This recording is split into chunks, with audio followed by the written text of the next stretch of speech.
Bem, então quais foram as principais mudanças, né? Antes de falar de notas explicativas, lembrando que notas explicativas com a mudança agora recente para NBC-TG g 1001 e 1002.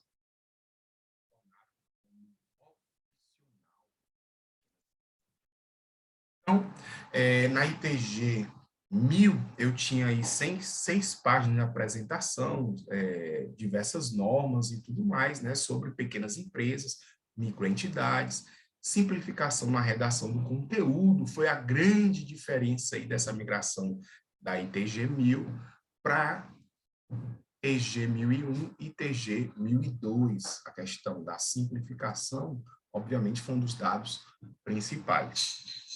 E aí, não podemos deixar de merecer que, com essa migração, obviamente, vai atender pequenas empresas e microempresas, já que a ITG 1000 foi revogada, né?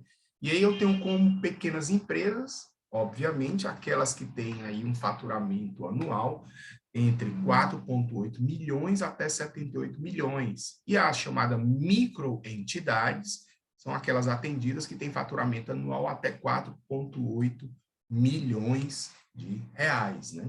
Então, hoje no Brasil, somos mais de 99% das empresas são empresas de pequeno e médio porte, ou melhor, as micro e pequenas empresas, as chamadas MPS. Das demonstrações contábeis obrigatórias pela TG 1000, que foi extinta, né? Vamos dizer, foi abolida pela TG 1001 e 1002, as notas explicativas, elas eram obrigatórias.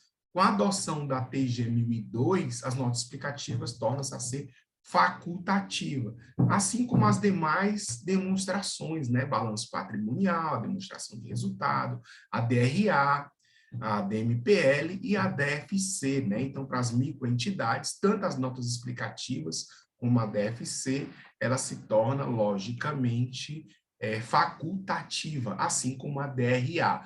Lembrando que as notas explicativas, é necessário essas microentidades, de acordo com a TG 1002, fazer a informação que adota, logicamente, o que emana a NBC TG 1002. Então, esse quadro, ele resume bem a progressão dessas normas, lembrando que a 1001 e a 1002 começam a valer agora, logicamente, como um período de transição, 2022, e vigora-se mesmo a partir de 2023, haja visto que elas foram sancionadas, né, foram validadas agora no final de 2021, tanto a NBC TG 1001 como a NBC TG 1002. Então, quais são as particularidades, né, dessa norma? O que é que essa norma tem de particularidade? Uma das primeiras particularidades das microentidades é sobre a avaliação de ativos e passivos financeiros, né? Esses ativos e passivos financeiros, obviamente, eles têm uma atenção especial pelo custo amortizado, também os investimentos permanentes a custo, né? A questão do arrendamento mercantil, ser tratado como uma despesa, né? Há um tempo atrás, pelo CPC 6, né, que trata sobre arrendamento mercantil, na segunda revisão. Antes dessa revisão, tinha um tratamento de leasing operacional e leasing financeiro, que atualmente não há mais essa distinção, né? Eu controlo pelo imobilizado, os contratos de arrendamento pelo passivo, a partir das baixas, logicamente, eu vou gerando a despesa desse arrendamento. Ou o imobilizado, né? O ativo intangível amortizado em até 5 anos, essa é uma particularidade da norma para microentidades. Os impostos diferidos usualmente não são reconhecidos e, obviamente, a adoção inicial, que é o chamado fresh start, ou melhor, é uma carta informando que obedece os critérios que está lá na NBC TG 1001 e 1002. Já para as pequenas empresas, eu tenho a questão do fluxo de caixa, sempre pelo método indireto.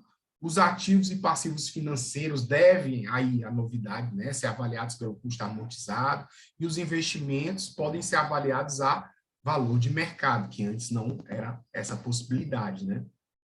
Outra é a previsão da combinação de negócio, e tem um CPC que trata especificamente sobre isso, em até 10 anos. A questão não precisa mais ser justificado a amortização de intangível entre 5 a 10 anos, e também ter o famoso fresh start, né, a adoção inicial desse processo, que é esse momento agora de 2022, né, a adoção inicial para assim estar se valendo em 2023, ok? Lembrando que esse material não dispensa a leitura mais aprofundada lá, tanto da NBC TG 1001 como da NBC TG 1002. Bem, também tratando sobre, obviamente, sobre as entidades, né, recapitulando, eu tenho um grande porte ativos, né, aí são as empresas na sua grande maioria, né, ativos superior a 240 milhões ou receita superior a 300 milhões, que você vê a distinção dessas empresas de grande porte, que está contemplada, tem normas específicas para as empresas de pequena, média e microempresa, né, então, como a gente falado anteriormente, as receitas é bem distinta, por isso que caracteriza ser uma pequena, média ou grande empresa, né. Bem, e os fundamentos conceituais para apresentar essas demonstrações contábeis, seja o balanço, seja a demonstração do resultado, seja as notas explicativas, que ela, obviamente, ela dá essa flexibilidade, não é obrigatória para as pequenas e microentidades, né? Eu tenho um regime de competência, obviamente, eu tenho que obedecer esse regime de competência, lembrando até nas questões fiscais, né, para as empresas de pequeno e médio porte, que são tributadas pelo Simples, né, ligeiro ao invés de lucro real, lucro presumido, o cálculo do imposto de renda, da contribuição social e dos demais tributos, obviamente, sobre o seu resultado, muitas delas optam pelo Simples Nacional, também chamado Simples Federal, e quando essas empresas optam, sempre no início de cada ano, você elenca lá a opção do cálculo dessa tributação sobre o faturamento, se vai optar pelo regime de competência ou regime de caixa, mas eu estou falando por questões fiscais, ok? A questão famosa é recolhimento do PGDAS, né? A guiazinha lá do Simples sobre o faturamento da empresa, que obedece àqueles anexos, né? Os 5 anexos referente ao Simples. Eu tenho, então, a continuidade, obviamente, a questão da avaliação obrigatória, a informação comparativa, eu tenho 2 períodos para que eu possa comparar a evolução, 2 períodos lá no balanço, por exemplo, eu possa comparar a evolução de ativos e passivos, calcular o grau de endividamento ou o grau, logicamente, de liquidez da empresa, o quociente de liquidez, aí eu fazer esses comparativos de um ano para outro, e aí eu trago pela informação comparativa, não só a comparação de períodos, mas também que eu possa comparar com outras entidades de negócios similares, né? E sem, logicamente, esquecer que um dos fundamentos bases, além da competência, da continuidade, da comparação, da comparatividade, eu tenho a questão da materialidade dessa informação, né? A relevância dessa informação ser apresentada nos demonstrativos e que possam agregar, obviamente, resultados gerenciais para o tomador de decisão, né? O CPC, logicamente, dessas pequenas e médias empresas, né, as microentidades também envolvidas, eu tenho a INTG 1001 e 1002, que contém 35 seções, e na seção 35, a adoção inicial da norma, né? Lógico que as principais seções são essas, que trata sobre pequenas e médias empresas, conceitos e princípios gerais, até a seção 10, por exemplo, das políticas contábeis, mudanças de estimativa e retificação de erro, né? Obviamente, eu tenho a seção 8, que trata sobre as notas explicativas. Lembro, mais uma vez, que é ponto facultativo para esses tipos de organização, ok, gente? E também, sem esquecer que não só temos essas 10 seções, temos mais seções nessas normas que aplicam às PMEs.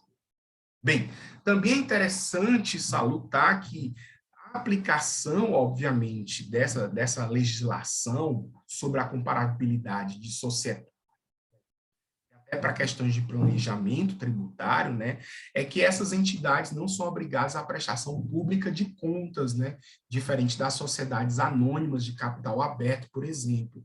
E também, obviamente, reforçando que nestas empresas as demonstrações contábeis têm uso principalmente a nível gerencial e, caso haja credores existentes, que é a grande maioria, também para avaliar esse quesito sobre a questão do grau de endividamento e a possibilidade de ampliação, por exemplo, uma empresa que deseja fazer financiamentos ou empréstimos, é uma possibilidade dos bancos estar avaliando o poder de crédito que a empresa pode obter junto a essa instituição financeira, né?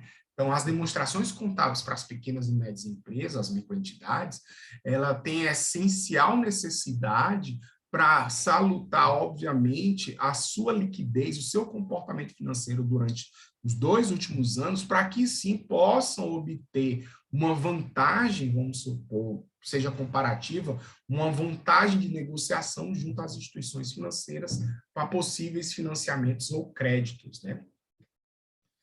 As notas explicativas, então, são facultadas às pequenas e médias empresas, está lá na TG 1001 e 1002, lembrando que as notas explicativas são parte integrante dessas demonstrações, devem trazer os detalhamentos, e aí, obviamente, caso a entidade resolva publicar, na verdade, resolva elaborar, detalhamento de algumas contas específicas, como imobilizada, conta estoques, informando, inclusive, práticas contábeis adotadas quanto à apuração, mensuração, validação dos estoques imobilizados, dentre outros, por exemplo, linhas de financiamentos, carteiras de crédito com clientes ou fornecedores, critérios de avaliação e, em alguns casos, até a questão da avaliação de derivativos, caso essas pequenas e médias empresas, as microempresas, possuem, né? Bem, então as notas explicativas, o conceito, vamos supor, geral dessa demonstração é porque elas são elaboradas com o intuito de esclarecer a questão qualitativa da informação contábil apresentada, seja no balanço patrimonial, seja na demonstração de fluxo de caixa, ou seja na demonstração de resultado. Ela vai botar pequenas notas ao lado, logicamente, da conta ou da operação que se encontra naquele demonstrativo e vai sinalizar uma informação qualitativa para que o leitor tenha mais profundidade sobre a questão, seja de avaliação ou a questão da apuração daquela conta. Por exemplo, no passivo consta uma dívida, né? E na nota explicativa serão indicados prazo, taxas de juros, as garantias, quais são os credores principais que a empresa tem. Então, é muito relevante, obviamente, mesmo sendo facultada às empresas, a apresentação de notas explicativas, porque às vezes as empresas têm informações do balanço patrimonial que não esclarece na sua plenitude, haja visto que o balanço patrimonial é um demonstrativo quantitativo, né, da informação contábil. Então, as notas explicativas, ela tem um poder qualitativo dessa informação, ela traz, vamos supor, ela traz qualidade para a informação apresentada nessas demonstrações como o balanço patrimonial. Ela traz principalmente o contexto operacional da empresa, quais as normas que as pequenas e médias empresas adotam, as principais práticas, formas de tributação adotadas naquele período, né, no período, por exemplo, 2021, de 2020, que são a questão da comparabilidade, né, 2 anos, se essa mudança tributária houve influência na questão da apuração dos impostos, obviamente, né, informações sobre questões contingenciais, sejam ativos ou passivos, e a questão de avaliação dos estoques, né? Às vezes, a mudança do processo de avaliação, eu posso ter um aumento significativo, né? Um aumento material do valor do custo contabilizado no demonstrativo, que pode dar a entender, por exemplo, uma instituição financeira, que a empresa aumentou a liquidez, mas, na verdade, foi só a mudança do processo de avaliação de estoque.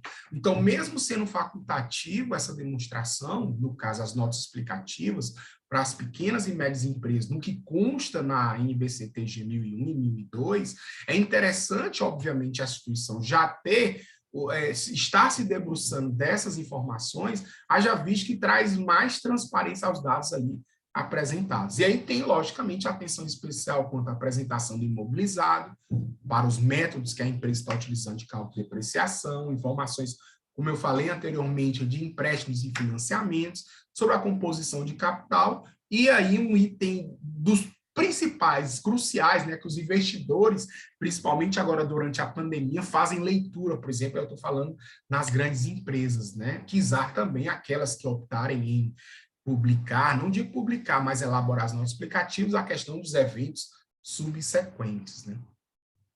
Então, essa NBC-TG 1001 e a 1002, ela traz um modelo contábil para as micro e pequenas empresas, obviamente, e aí traz essas notas explicativas como facultativa, né, para apresentação. E aí, como falei anteriormente, nessas notas explicativas vai ter uma declaração da conformidade da entidade junto a essas duas normas recentes, né, a descrição resumida das operações que a entidade realiza. Tanto que, por exemplo, eu posso ter uma entidade que vende, sei lá, vende equipamentos eletrônicos, mas ao mesmo tempo vende cama, mesa e banho. E ela nasceu da essência de equipamentos eletrônicos. E aí, na sua análise, vê que a cama, mesa e banho tem um faturamento muito mais significativo do que equipamentos eletrônicos. Então, às vezes, até as operações pode dar uma interpretação diferente pela questão da qualidade da informação. Né?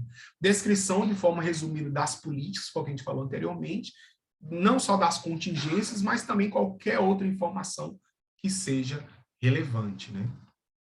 E aí, as pequenas e médias empresas, foi aprovada agora em novembro de 2021, valendo agora iniciar em 2022, que é o período de transição, vamos supor, está valendo a partir de 2023, ela simplifica o que havia na TG 1000, né? Extingue uma série de coisas que trouxeram das grandes empresas para pequenas empresas e viram que não haveria condição, vamos supor, estrutural e econômica para essas entidades também aplicarem determinados procedimentos que as grandes empresas adotam. Né? Então, essa foi a grande mudança da NBC-TG 1000 para a NBC-TG 1001 e 1002. Né? Então, fica essa faculdade em fazer essa declaração explícita, logicamente, das nossas explicativas, mas, obviamente, sem reserva desta. Né?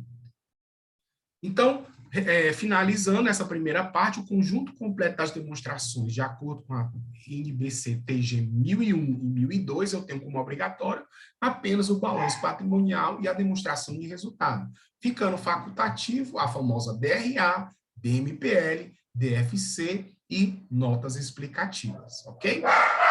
Nos vemos na parte 2, que vamos tratar da prática dessa elaboração desse demonstrativo.